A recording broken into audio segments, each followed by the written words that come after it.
I'm Alvina Ling, And I'm Grace Lynn. and we're book friends. Forever! We're childhood friends, Who grew up to be a children's book editor. and an author and illustrator. Yay! Welcome to Book Friends Forever. This is the end of reading and raising readers episode. And check out our website, bookfriendsforever.com, and our Instagram handle at bookfriendsforever_podcast. Alvina, how have you been?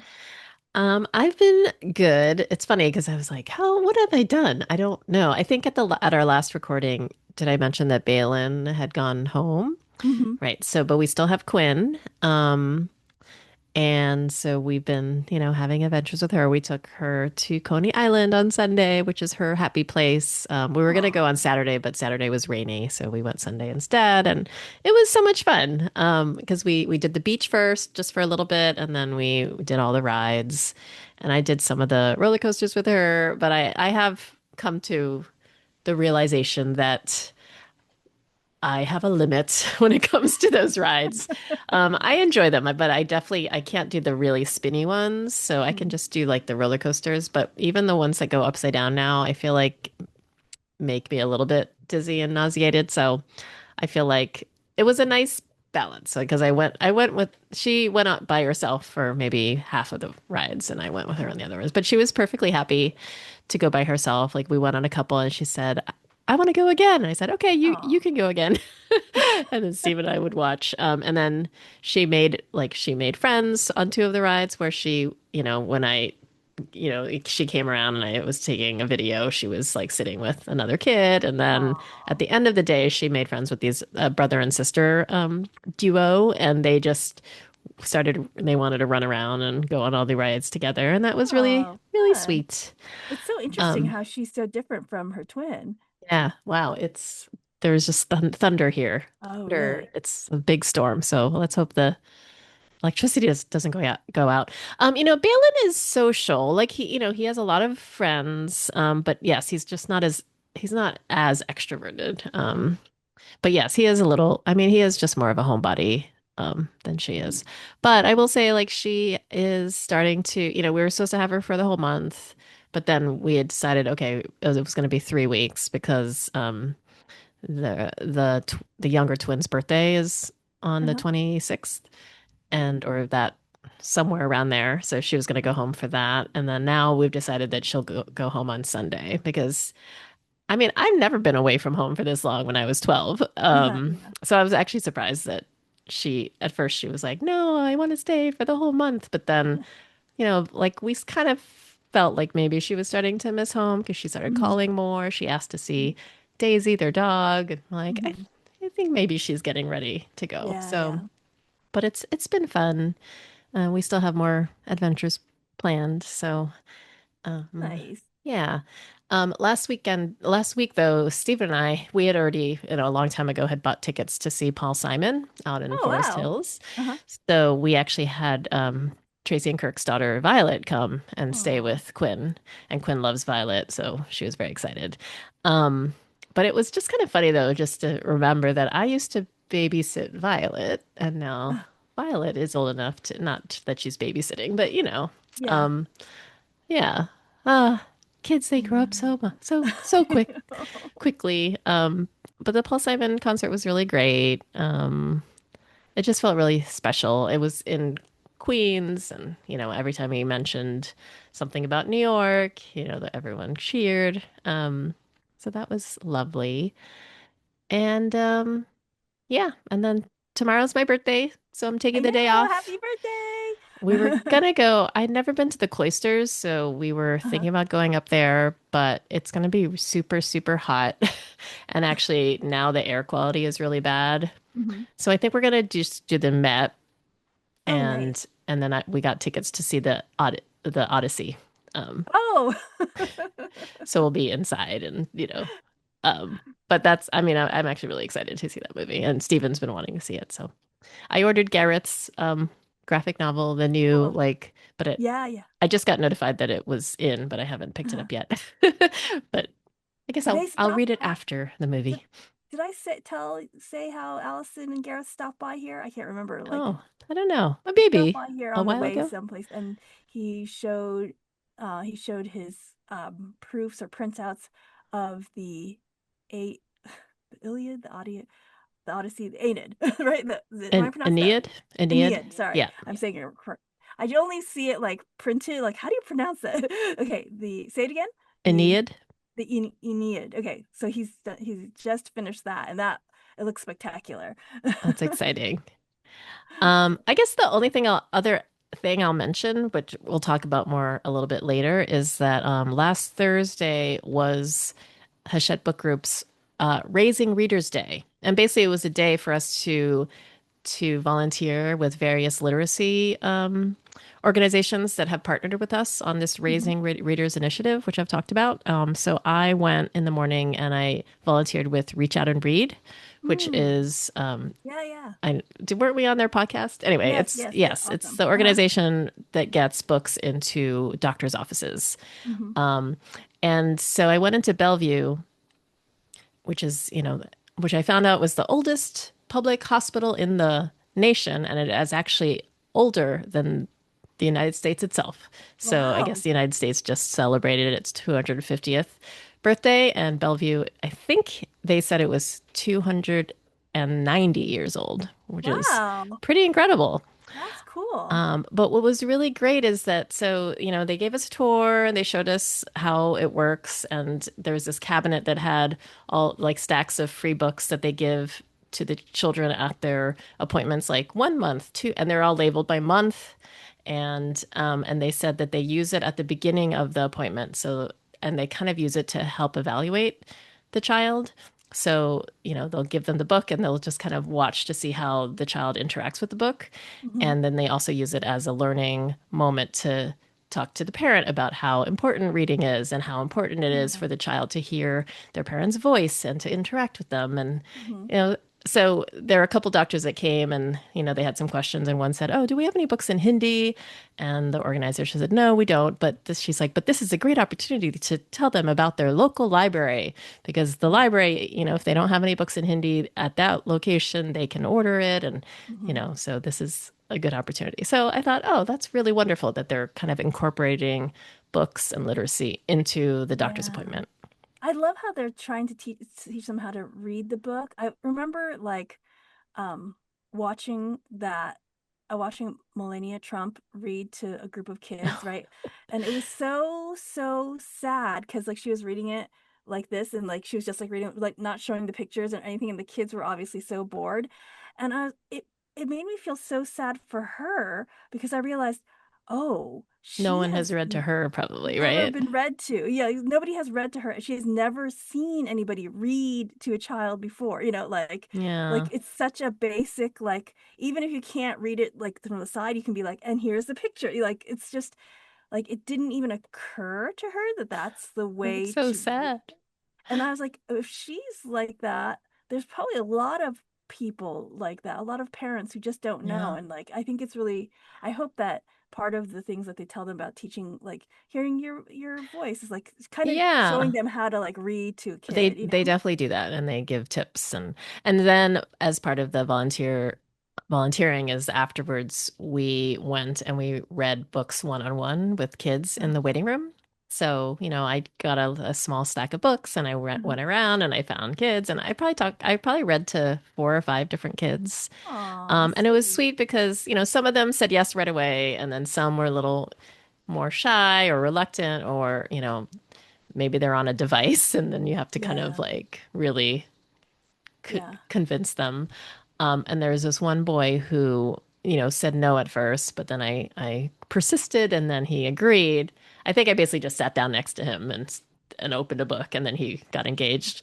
And I ended up reading like, I had a stack of three and I read those and I said, "Do you want me to read more?" He said, "Yes." So I went and got another stack of Aw, three and, it was just really that's nice. And he was great. engaged and I think one of the books was No David. Whenever I show his naked butt, all the kids would laugh and it was Goodnight Gorilla, and that was really Oh, sweet. that's a beautiful book. Yeah. Yeah, it was wonderful. So that gave me hope. I because I think we're going to be talking about things that are a little feel hopeless. But anyway, before that, how have you been? Good, good. Like I'm writing. So I think last week we talked about being in that daze, and I'm still in that daze, which is probably good because that means I'm working. So I'm writing. Things are going well, I guess. Good, as well as writing can go, right? But Yeah, going pretty well. that's good. But that means I'm like in this daze still. So that's why I'm not really super thoughtful about everything.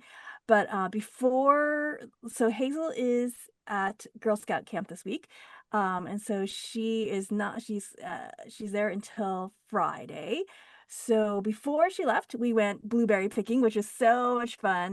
We are like, when we went blueberry picking, it always reminds me of blueberries for Sal, which of course Hmm. always reminds me of a big mooncake for Little Star. And I'm just like, so we went blueberry picking, and they're so good this year, so sweet and juicy. Mm. And we got so many, and like we're all like down to down to this much. We're gonna have to go again. So we went blueberry picking, and then when we dropped off Hazel at camp, Alex also dropped me off at our friend Libby's house for a night because I was looking at the calendar and it looked like I would not be able to see Libby for her birthday, and she had some kind of arrangement with her neighbors that she could have us stay there. And like also this is a good time for Anna to come down as well, our friend Anna Alter. And so we decided to go see Libby for one day, and that was really great, just so much fun. We we didn't. I was trying to think. I was like, did we do anything? We didn't really do anything. We just talked and talked and talked. Yeah, that's great. We just talked and talked and talked, and then and so it was really fun to see Libby. Though after coming back from seeing her, it was like I needed a couple days to like get back. So I really just only got back into the writing today, which is why I'm kind of really in a daze now. Did you end up doing any writing there? Because I know that you had We wanted to. a little bit, not too much. I wanted to. Like I think that I she was like, "Yes, we'll have a writing retreat." But, Yeah. you get together and you haven't seen each other in a while and then you just start talking. Yeah. Which I kind of knew was going to happen anyway, so I wasn't really Yeah, counting on the writing retreat. I was just like I that's was like, fine. "Okay." That's fun. All right. Well, something that's not as fun for today's topic, we thought we'd talk about a recent article that was in the Atlantic. And it was called The End of Reading is Here by Rose Horowitz. And I guess I'll just read some excerpts, but basically the gist of it is Americans aren't reading like they used to, and maybe we're going to stop being readers, which is a Yeah. little okay. So the beginning, I think this is the beginning. It says Americans, once members of a proudly literate society, read much less than they used to, according to the National Endowment for the Arts, which conducts the most comprehensive survey of the nation's reading habits. Fewer than half of all adults reported having read a book of any kind in 2022, and only 38% read a novel or short story. And then there was a study of 236,000 people found that the proportion of Americans who read for pleasure on any given day fell from 28% in 2004 to 16% in 2023. Um, and then they say this depressing fact: gambling has become a more common leisure activity than reading a book. Last year, 57% of Americans placed a bet. This is, I'll be honest, I do not read for pleasure every day. But I would consider myself a reader. So I guess, I don't know. Maybe it's, maybe it's not so as dire, the actual statistic. I mean, it's dire that it's dropped from 28% to 16%, but, I know that our CEO, David Shelley, has talked about how, and this is what we've seen in our data, is that even though the number of people who say that they read for pleasure has declined, I think the readers who do read for pleasure are so voracious that in a way they're Yeah. making up for the difference, which is Yeah. not sustainable. But Mhm. in terms of the book market is not hasn't fallen so drastically, I Mhm. guess. So the article also says that the decline in reading cuts across age groups, gender, and education levels. And it said even the demographics that traditionally read the most, retirees, women, and college graduates, have seen a collapse. Hmm. And then also books that people do read are simpler than they used to be. Hmm. Um, and I think so, what yes. the word that kept coming up, that kept kind of showing up for me in that article, was saying how we were a post literate society. And I thought that was really interesting because they were saying we're not fighting illiteracy, because before it used to be like people who didn't know how to read. Like, no, everybody knows how to read now. It's just that we're not reading. We're all just reading texts and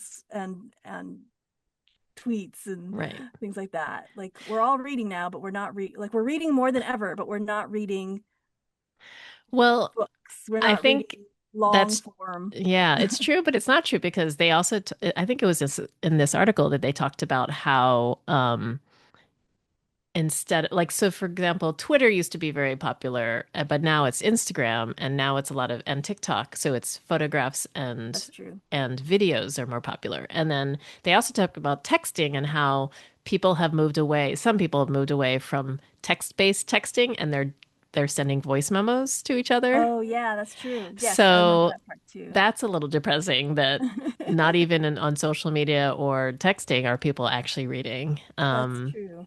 This one detail I found a little also concerning. So they talk about how the next generation reads much less than today's adults did when they were kids. Kindergarten teachers say that many of their students don't know nursery rhymes or fairy tales. That's what I thought was really sad too.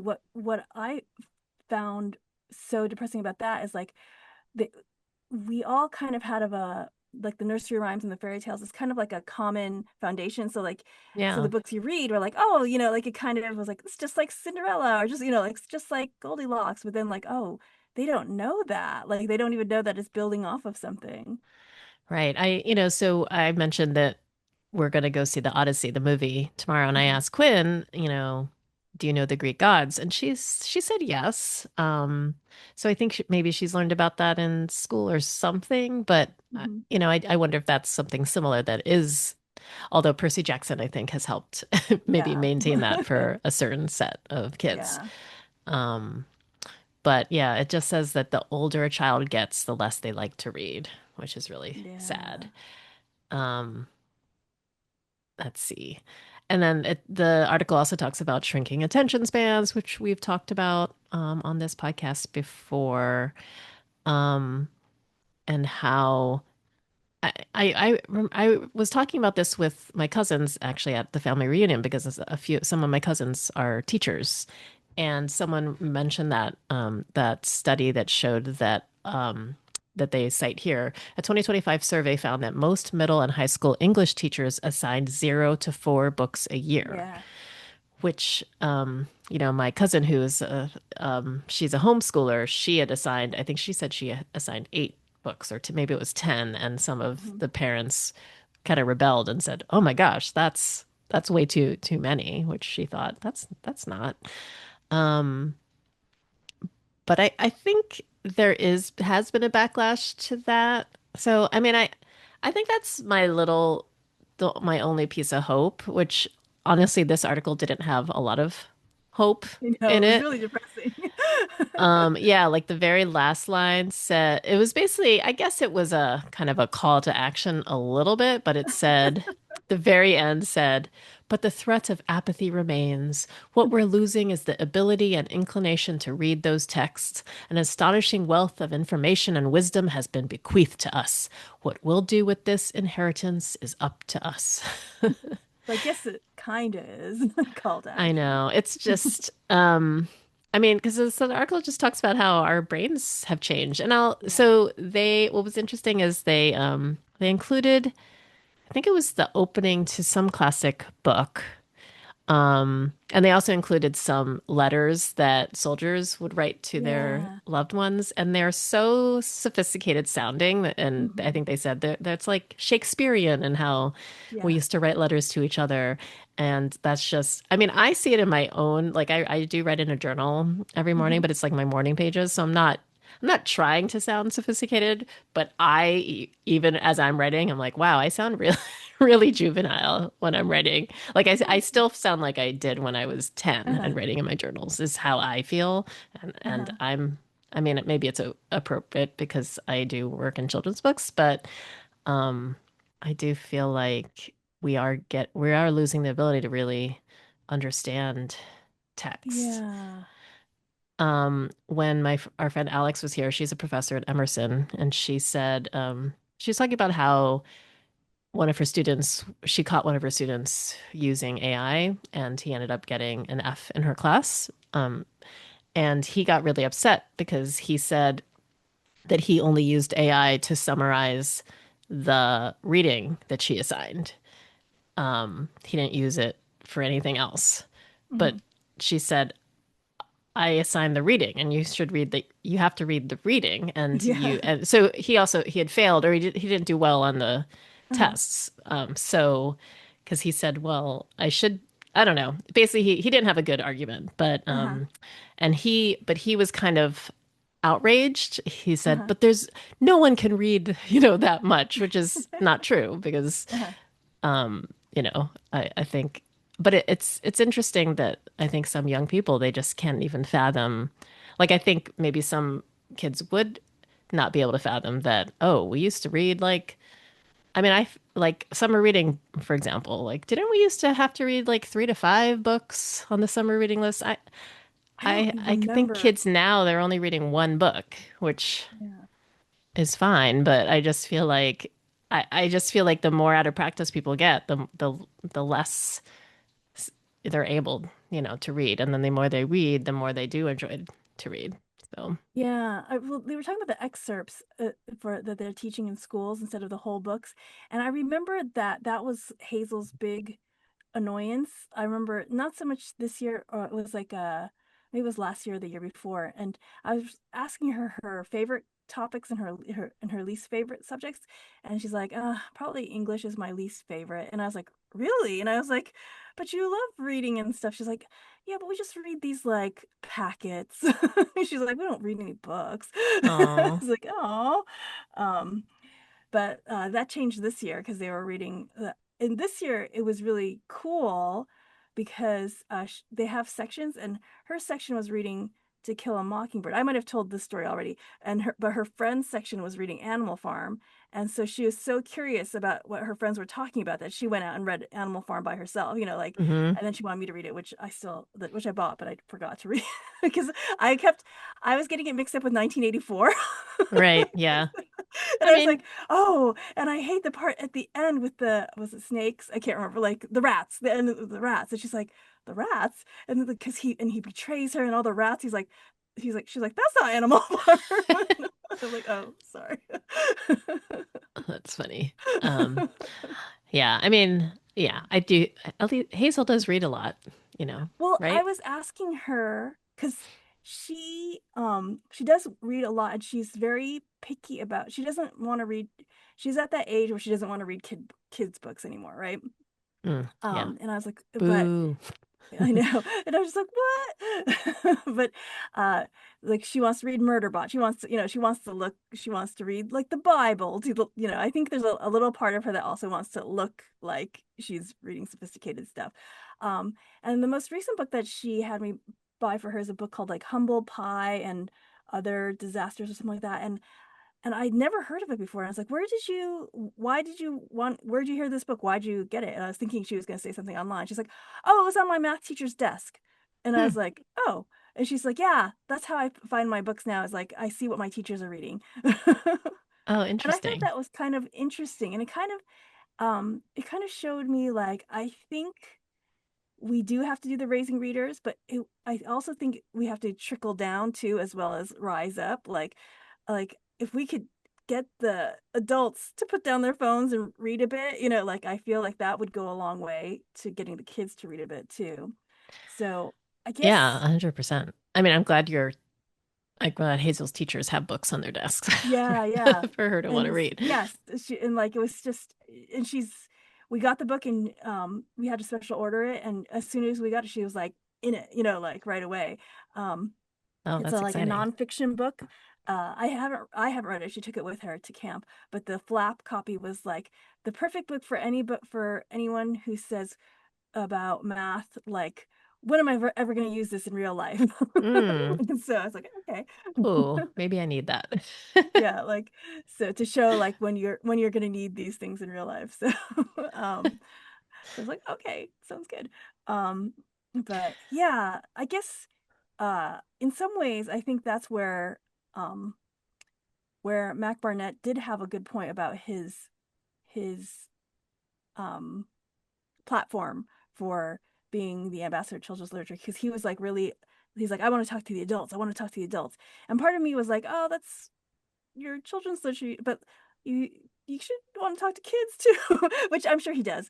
But I think he did have there was a really good point in trying to educate the adults too. So Right. Oh, and that is where Raising Readers comes in. So, actually, so it's David Shelley wrote an op-ed in the LA Times about it, and which I thought was actually really had it had all these links to all the studies, but so I'll yay. excerpt that as well.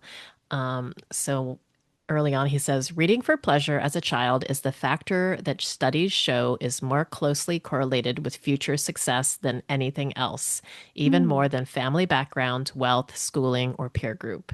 wow. And then he said, I suspect most Americans do not know that regularly reading for pleasure is scientifically proved to improve mental well being, increase empathy, and protect against dementia. Mm, Um, because he was saying that, most Americans know like, oh, we should eat vegetables, we should eat fruit, but they might not know that mm-hmm. we should read. And he says, crucially, helping a child to explore the magic of reading is the single most helpful thing any parent or caregiver can do to maximize their chances of future success. Even Hmm. just 10 minutes of reading for pleasure a day has been shown to have enormous benefits. In data from the Organization for Economic Cooperation and Development, kids who read for pleasure score substantially higher, even adjusted for family background. And Hmm. there's more. Kids who read for pleasure experience vastly improved mental health, according to a national literacy report. So he's just trying to hammer home like how important reading is, and also how, just 10 minutes a day can be enough just to start. And Mm-hmm. of course, he's encouraging adults to do it as well. Yeah. So he said, yeah, just start with 10 minutes of reading with a child per day. This could be a bedtime ritual or even a chapter of an audiobook on their way to school. And then he does talk about book deserts and how, there are some places where kids don't have access to Yeah. books. But I think that if us adults can get in the habit of reading for 10 minutes a day as well for pleasure, that will be My wonderful. problem is not, I read a lot, but I tend to reread the same Mm. books over and over again. That is my Achilles heel, is like reading a new book sometimes is difficult for me. Like I don't know if you need to read more. I don't know if you're like the but problem. but I mean, I think it's still like a really, like, but I think that um yeah, I Yeah. think that when I think about my own reading, well, in terms of like fighting against dementia, I don't think rereading the same books over and over again is probably going to help with that as much. Yes. Although, doing the New York Times puzzles probably Oh, would help yes, that. Wordle and connections, which Yes. I'm very bad Yes. at. Well, I'll just suggest for our listeners to go to joinraisingreaders.com and join and commit to raising readers if you have children in your life. Yeah. And we have a lot of different partners, including Reach Out and Read. And, I think we have, I don't know how many partners we have now, but just a lot of literacy organizations, and a lot of other publishers. So, story publishing, uh, I think Macmillan, PRH, a lot of the publishers are also partners. Yeah. And And I our, think, yeah, oh, go ahead. Sorry. I was just going to say, our logo is Reading is Golden. Reading And is then, golden. Interesting. yes, Nice. yeah, And I was going to say, I think that if your kids are young, definitely the reading 10 minutes a day with your kid is really important and vital. But I also think if your kids are older, because my kid's older, I think it's like just really important just to let them see you read. yeah, for sure. Like like if you're just sitting on the sofa reading, or if you're like at the table reading and they see you reading all the time, all of a sudden, it kind of gives them the idea like, huh, Yeah. Even, maybe I could do that. Quinn staying with us for these few weeks so far, like Stephen has often said, okay, I'm going to go read for an hour. And you should read too. Or, he's just, Uh-huh. and I remember at one point she said, why are you reading? He's like, because I love it, because it's fun, just trying to hammer that message that reading is actually fun. I mean, she does like books. And so I've been reading, as I mentioned, the Lisa Yeats book. We're, I think, Oh, on chapter 20 now, oh, nice. of yeah, Maisie Yeah, Chen's Last Chance, I think. yeah. That's Um, such a good book. yeah, and she's into it. We also, so her summer reading book is Ella Enchanted. And I don't know if I mentioned Oh, this, but yeah, I think you did last time because I yeah, talked we about got Gail. her the audiobook as well to go Uh-huh. with it because it does have some big words. And so she was getting a little discouraged. Oh, So we thought maybe pairing, because she's has dyslexia, so yeah, yeah, yeah. pairing the audiobook with the physical book, Mm-hmm. we thought might be good. So Nice. yeah, but yeah, I kind of want to reread. It's funny because her mom. I had told her mother what books Balin and Quinn had picked, and then her mom's like, "Okay, I'm going to get those books." So I think Quinn was thinking about changing the book, and her mom, Nikki, was like, "Oh, I really liked it. I think you'll like it." And then Quinn was like, "What? You've already read it?" And yeah, Nikki was like, yeah. She's like, I have a lot of time on my hands right now. So yeah, I mean, Aw, that's just like a nice, so I think that yeah, also encouraged her to keep going. yeah. So, Um, ah, yeah, I don't know. It's interesting. It's kind of like what can we do to get kids to read? I guess it's kind of like we just gotta do the best yeah. we can with everything. Like, Yeah, I I guess mean, it's, and I think all these literacy organizations do give me hope, like if Reach Out and Read can reach a lot of families to encourage. I mean, even just for me reading these books with these kids in the waiting room, I mean, yeah. they just responded so well. And, Hmm. part of me, and there are a couple times, a kid was like, "Oh, I have that book at home," So I think Hmm. they, maybe having gone to this hospital for their checkups, have gotten books, and so they do have books at home, but they were totally engaged and Yeah. excited by the books. So So I it's like, when feel, do we lose them though? I feel like, yeah, I mean, it's every year. yeah, I feel like the worst is like maybe third grade or something, or Well, fourth when they the start worst like is when they when start like reading like they're reading on their own kind of. it's basically when they have smartphones or iPads is when we lose Yeah. them, which is sad. Um, yeah. So the longer I think that parents can hold off on giving their kids devices, the better as well. Yeah. But it's hard. I mean, I feel the same way. I sometimes I'm like, oh, I should be reading, and instead I'm looking on Instagram or Do playing you know the New what's York really Times games. terrible is what is really terrible is the search and okay, this is kind of related but not really related, but how AI has taken over like the search engines so much, right? Like, Hmm. because when I'm writing, I'm always looking up stuff like, did they have, did they, did like a Taoist priest have like wide sleeves or short sleeves in the Tang Dynasty, things like that. Hmm. And so I'll look that, and like in the past when I used to Google, it would like show all these different things that I could like hit to go a deeper dive. And now it immediately does the AI thing. And even if I don't do the AI thing, it's strange. It's like there's not as much, it's like the things that pop up are like, it's really hard to navigate to find the information. Like it was a lot easier I don't know what they've done, or if it's Are you just still Google, or using Google? I am. I probably should Yeah. just stop using Google or I something. mean, I don't know if this would be better, but I am still using DuckDuckGo, and Yeah. I turned off the AI. So Yeah. I will say it takes longer. Because the things I'm looking up these days are hints for the crossword puzzle. And when I was doing that on Google, it would like pop up immediately. And this time Yeah. I'm like, oh, to kind of, but I've decided that that's what I'm doing, and I'm committed to doing that. So I Yeah, am, maybe I should, because it's so hard to, their search engine is like really, like it's hard to search for things now if I don't use the AI thing. It's very strange and I don't like it. Yeah. So I think I should change to Try DuckDuckGo. it, Yeah. maybe you might like it. Yeah. Well, I mean, yes. So things are a little dire, but I think it is up to all of us to try to turn things around. And I feel like there is hope. And there has been, as we've talked about before, it's like certain schools are starting to ban cell phones in the school. And I think parents are starting to wait till 14 is, I think, for, Yeah. before giving their kids Wait a till eight, cell meaning phone. eighth grade.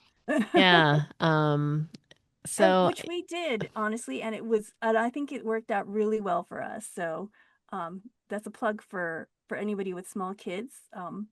To do it's to get a cohort of mhm, parents to wait till eight. Like, yeah. don't do it on your own. That won't work. It'll Right. feel terrible. But if you have like a group of like 5 to 10 families who all agree they're gonna wait till eighth grade, like it's really good. Yeah.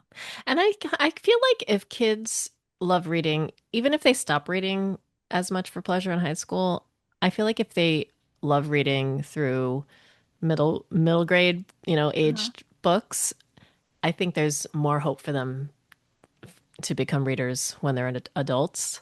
Yeah. Um, I think where it's tough is if they just don't read at all. Like if, Yeah. they read picture books and then they just kind of They just just check stop. out. Yeah.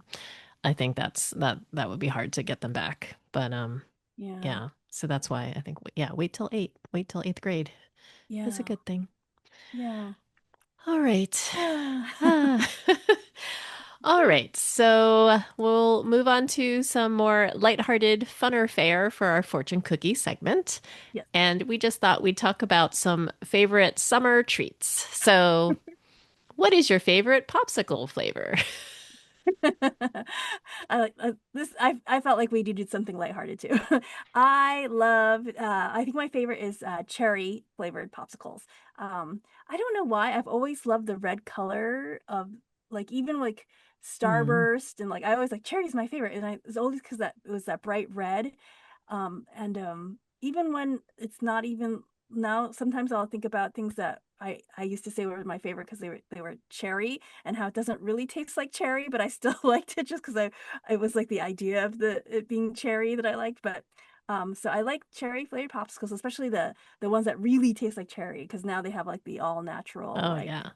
for real fruit ones, and those really taste like cherry. This was actually I brought this up in part because this was our question of the week, on Uh-huh. Teams. And it was funny because a lot of people like, the first three answers were like blue, red, Yeah. purple, and then someone's like, "Great, we could easily, split a popsicle box of popsicles and all want different ones."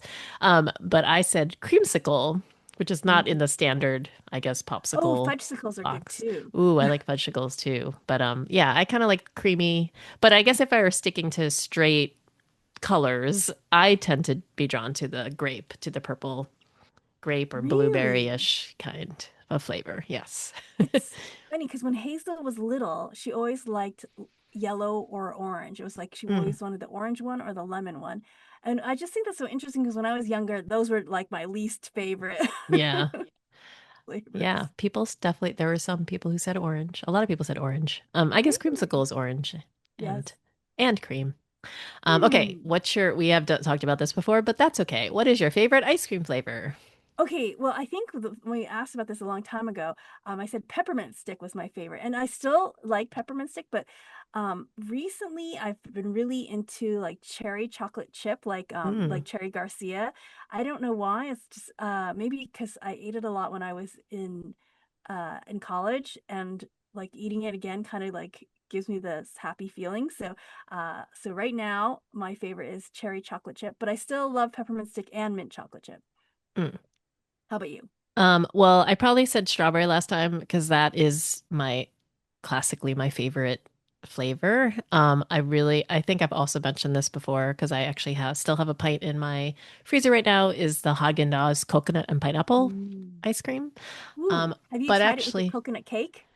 ooh, no, I have not. Maybe I should. Um, but we've actually been going to, with Quinn, we will go to the ice cream place in the neighborhood to it is in Ample Hills, and so I've been getting there's a ooey gooey Ooh, that cake sounds good. flavor, which is really good. And then gosh, what did I get the last time? We just Now I went want there to go get last ice night, or cream. no, we went 2 nights ago. Now I can't remember what I got that time, but yeah, I like to try different flavors. Um, they have a matcha strawberry flavor that I want to Ooh. try eventually, but I don't know. I always worry about ice cream that maybe has caffeine in it, Hmm. just because I feel like I'm pretty sensitive to caffeine in the afternoon. Oh, So we'll see. Although, but I guess I have had green tea ice cream at night, and it's probably okay. So next time I'll try I that think I one. might ask Alex if we can go out for ice cream too. Okay, and then the third final question is, what is your favorite summer drink?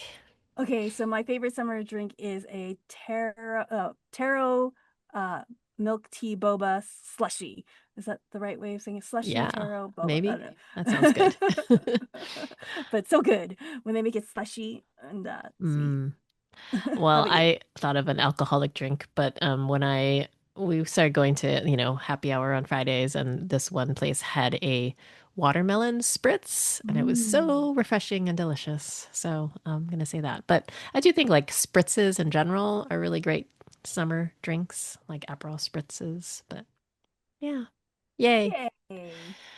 All right, so now we'll end as we always do with what we're grateful for. Grace, what are you grateful for? Gosh, I just had this long, lovely time with Anna and Libby. So I'm really grateful for friends. I'm really grateful that I have friends to talk to about stuff. And like it, uh, and I'm really grateful that Hazel is got friends and seems like she's really healthy and happy and like those things that really count for a lot. I know there's lots of things that like you always want more because that's the way human nature is, but it's always nice to take a step back and be like, no, I'm pretty lucky with all these things, like which I guess is what this grateful thing is all about. So I'm really grateful that Hazel is healthy and happy. I'm really grateful that I have really great friends and a really great husband who edits our podcast so well. Yay. And all of those things. How about you? You know what? I forgot to think about what I was going to say, but well, one thing I meant to mention this, and you don't know this, but my assistant Crystal announced that she is leaving. Oh, She's going to become a teacher, which is oh, great. She's going to be a 10th grade creative writing and English teacher. wow. Well, Yeah, she'll which help is raise readers. exactly. I said, I hope you'll have, she said, I'm pretty sure my classroom shelf will be all little brown books. So I'm really excited for her. I'm sad for me. We worked together. She's been with Little Brown for about 4 years, and I think she's worked with me for about two. Yeah. She had started assisting two other editors, and she's, really talented.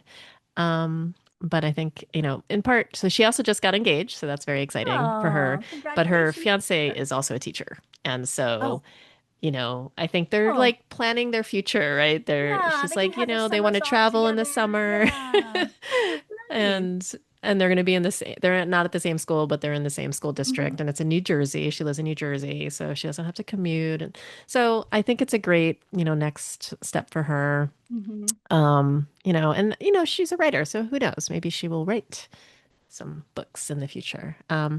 But I'm grateful for my time with her, and I think I just posted a position, so I'm going to be hiring at the editorial assistant or assistant editor level.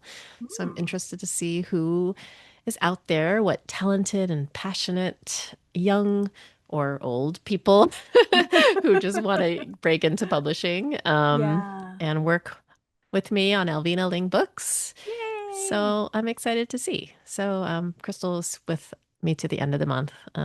So she's not Bye, leaving Crystal. immediately. We'll miss you. I know. But if anyone listening is, looking to break into publishing or know someone who either is already a really talented editorial assistant somewhere Mhm. or wants to be one, send them my way. Yeah. Look up the job. It, It actually, definitely I will was be gonna say posted by the time this podcast airs. Editorial assistant can have no experience, right? They could just be fresh out of college, right? Or Yes. okay. Ideally, they would have had some kind of like maybe internship or some Hmm. office experience. But yes, it's entry level. Yeah. And then for the assistant editor level, I'm looking for at least a year as Hmm. an editorial assistant somewhere. Ideally more, but I think, Oh, so are you hiring two positions or just no, one? but I listed it at both Mhm. ways to see Which who, will be the best match? yes. Okay. So I'm definitely open for a higher position, but I'm also open for entry level. So I think Hmm. it's more who feels like the right fit for me and the Yay. imprint and all of the books. All right. And that was the end of reading and raising readers episode. Thanks for joining us, and thanks to Alex at Paceywork Studio for editing this podcast. Please rate and review us on Apple Podcasts and tell a friend about it. And tag us on social media using the hashtag BookFriendsForever, or send us a message via Instagram at BookFriendsForever_podcast, or via our website, bookfriendsforever.com. And please join our Patreon. The link is in the show notes. I'm Alvina Ling, and you can find me at Alvina Ling on Instagram, Blue Sky, and Threads. And I'm Grace Lynn, and you can find me at Pacey Lynn on Instagram and Threads, and author Grace Lynn on Facebook. Have a great week. And don't forget to read, especially for the kids. Yes. Bye. Bye.